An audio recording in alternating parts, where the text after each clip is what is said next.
10 litre फुल cream milk घेतलेलं आहे. ते आता आपण नेहमीप्रमाणे तापवून घेणार आहोत.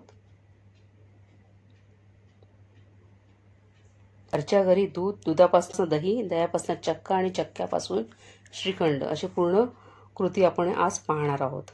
आणि आता हे कोमट असतानाच आपल्याला विरजण लावायचं आहे. त्यासाठी मी दही घेतलेलं आहे 1 चमचाभर. मी आधी हे थोडंसं दूध या दह्यामध्ये मिक्स केलेलं आहे आणि चमच्याने नीट एकत्रित करून घ्यायचं आहे. दूध मिक्स केल्यावर ते व्यवस्थित झालेलं आहे.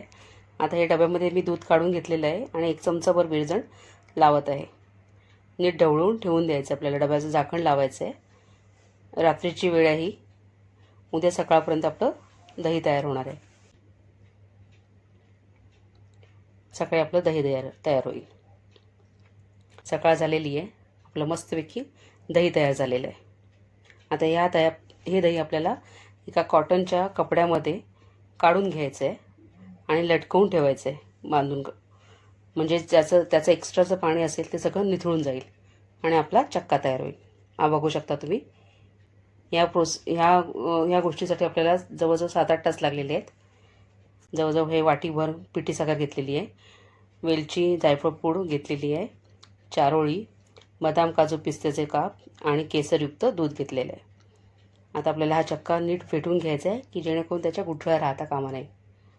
अर्धा लिटर दुधाचं हे एवढा चक्का तयार झालेला आहे. पेटलं आहे व्यवस्थित. आता आपण याच्यात पिठी साखर टाकणार आहोत.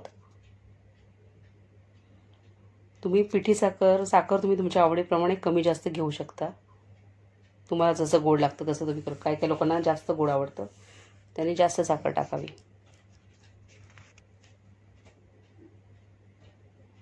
आता हे नीट एकत्रित करायचं आहे आपल्याला.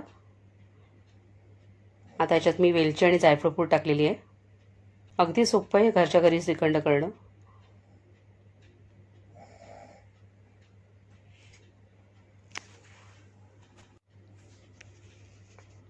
बघू शकता तुम्ही. आता याच्यात हे केसरयुक्त दूध टाकलेलं आहे. मी 7-8 काड्या घेतल्या होत्या केसराच्या.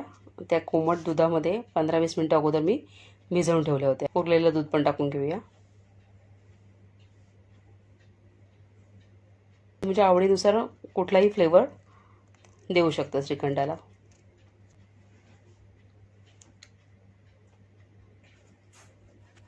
मस्तपैकी आपलं श्रीखंड तयार झालेलं आहे. तुम्हाला जर आवडला असेल हा व्हिडिओ तर नक्की लाईक आणि शेअर करा. धन्यवाद.